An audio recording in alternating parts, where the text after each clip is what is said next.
Welcome to AI World TV, your go-to destination for everything artificial intelligence. Discover the captivating landscape of AI, where advanced technology finds real-life application. Subscribe to AI World TV for webzine articles, reports, podcasts, videos, live events, and latest trends. Hear from top industry leaders and discover how AI is transforming industries and our daily lives. If you are following the incredible demands of AI right now, you know we're in a golden age of computation. But there's a massive problem brewing underneath all that success. The demand for compute has reached a physical inflection point. We are pushing the limits of silicon electronics so hard that we are creating just unsustainable amounts of heat, cost, and energy draw. We're talking about a physical crisis at the foundation of the AI boom itself. It's true. The technology has gotten way ahead of the physics that supports it.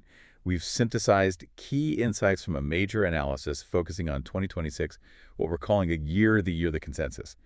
Really shifts. This isn't about, predicting the next popular model. It's about predicting how the physical infrastructure must fundamentally change to even support that model. So our mission today is to dive deep into these predictions, focusing on one central idea: why the physics of light, or photons, is replacing the physics of electricity, electrons, in the most cutting-edge AI hardware.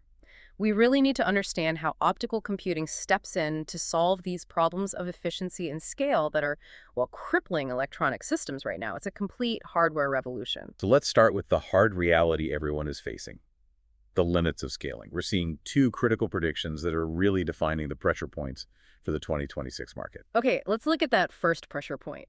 For years, we've discussed the eventual end of Moore's law. The idea that transistor density doubles all the time, but it was always theoretical.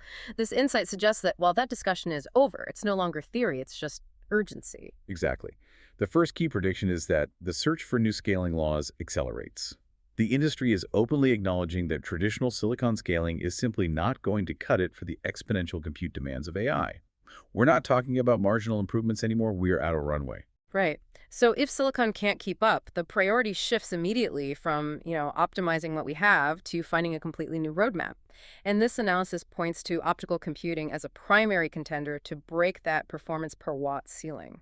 It stops being a futuristic concept and becomes an urgent engineering requirement. And that urgency is magnified by the second pressure point, which is economic. For the last 2 or 3 years, the mantra was pretty simple: achieve AI dominance at any cost. But that is now buckling under its own weight. It felt like a hardware arms race where efficiency was, an afterthought to pure horsepower. That changes drastically.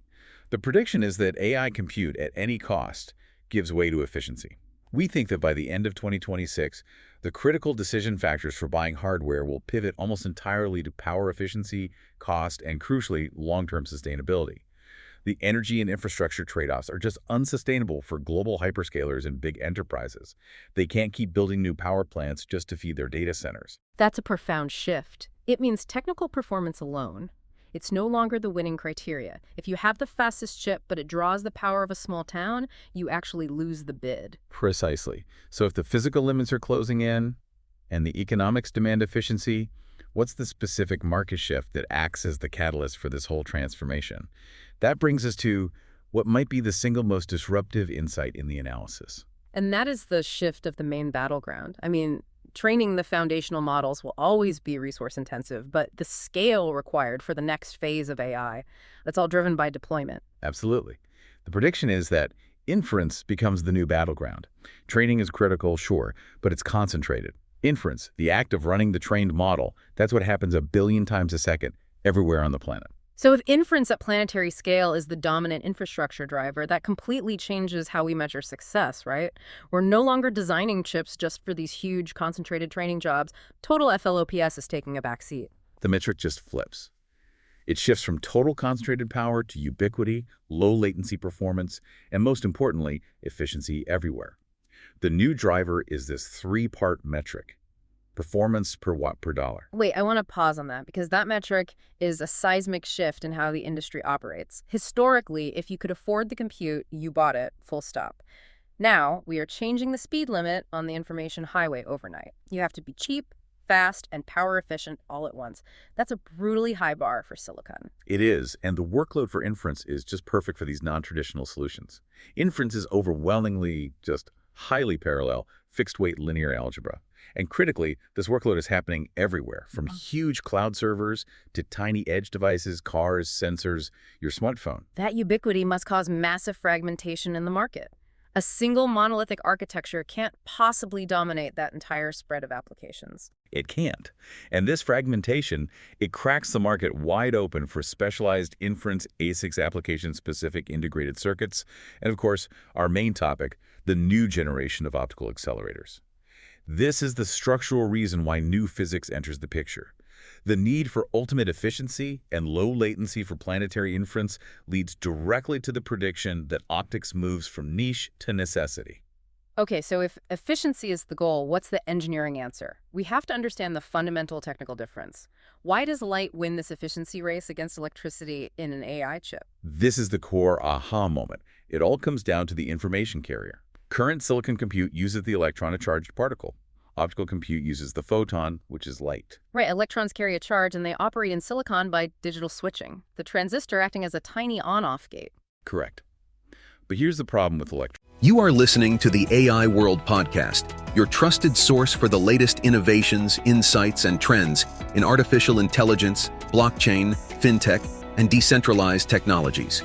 Each episode features expert interviews, engaging discussions, and in-depth analysis of how AI transforms industries worldwide. Stay ahead of the curve with the latest articles and exclusive reports from the AI World Journal, covering everything from emerging technologies to industry breakthroughs.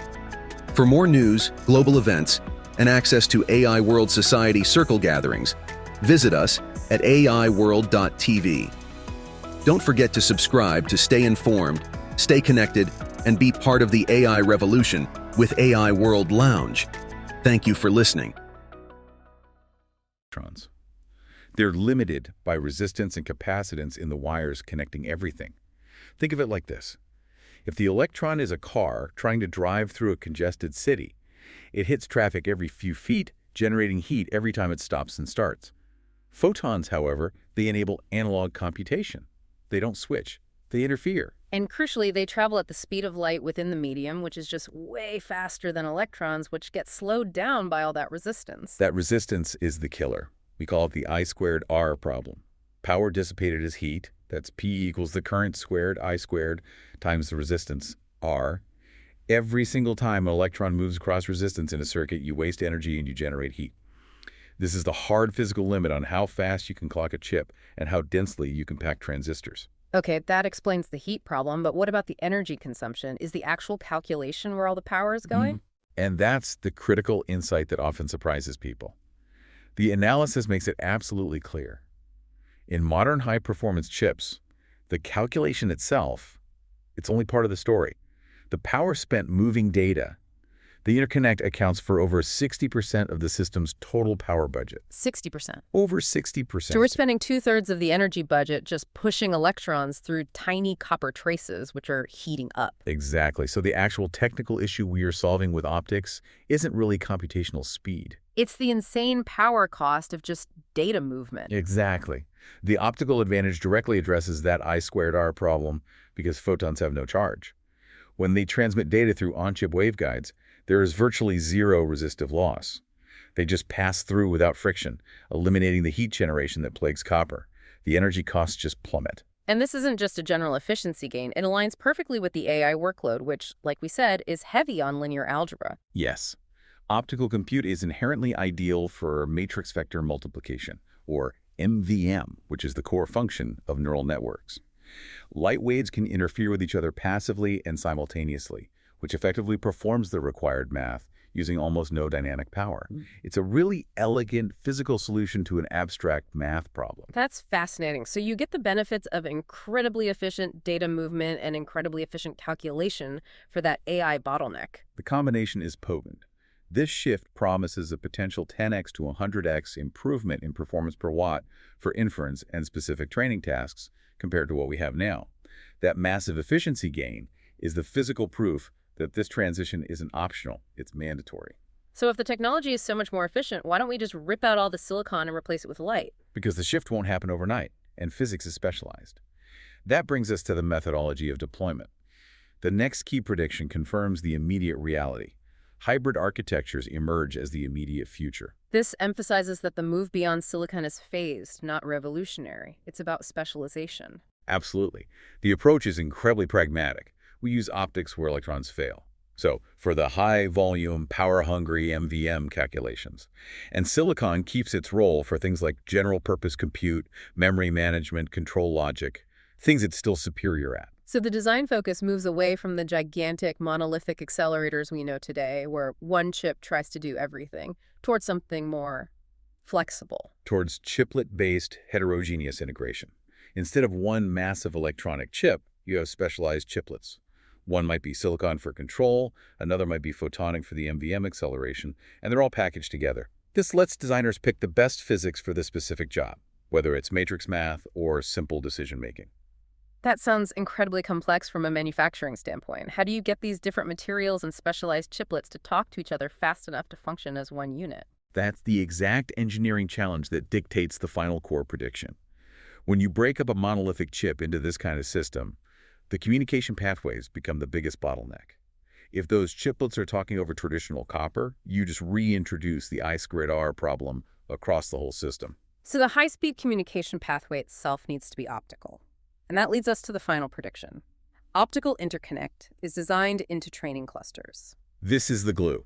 As the data rates required for training clusters push copper to its absolute limits, especially over even short distances, optical interconnect becomes a standard architectural assumption in the design phase for 2026.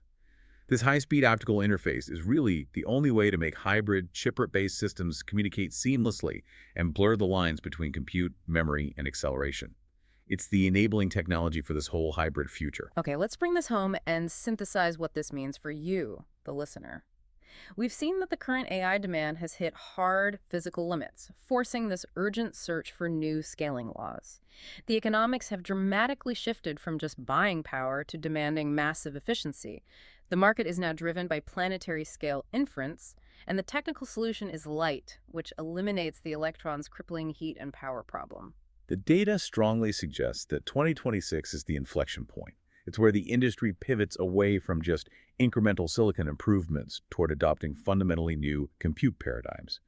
This isn't just about faster clock speeds, it's about a whole new definition of performance. And if you are involved in technological strategy or even just trying to invest intelligently in this space, you have to recognize the definition of high-performance compute has been permanently redefined. You're no longer competing just on total speed. You're competing on that metric, performance per watt per dollar. The report leaves us with a truly provocative final thought, which is the perfect challenge for anyone listening. The industry is moving. The question is no longer if new physics will power AI, but how fast your organization can integrate it and capitalize on that efficiency revolution. That is the strategic challenge of the next few years. The future of artificial intelligence is unfolding, and it's happening at AI World Week, the flagship global event for innovation, collaboration, and transformation. This flagship global AI event is designed to connect visionary leaders, trailblazing entrepreneurs, and influential thinkers to explore the endless possibilities of AI. Experience groundbreaking technology that redefines industries and inspires progress. Join thought-provoking discussions on ethical AI, digital equity, and the transformative role of technology in our world. Build meaningful connections that catalyze innovation and drive impact. AI World Week is powered by AI World Society, a global movement dedicated to advancing AI responsibly and ensuring it serves humanity. Together, we're shaping a smarter, more inclusive, and equitable future. Continue your journey beyond the event with the AI World Journal, offering expert insights, in-depth analysis, and the latest trends shaping the AI landscape. This is your opportunity to lead, to innovate, and to transform the world with AI. AI World Week. We invite you to join us and embrace the AI revolution.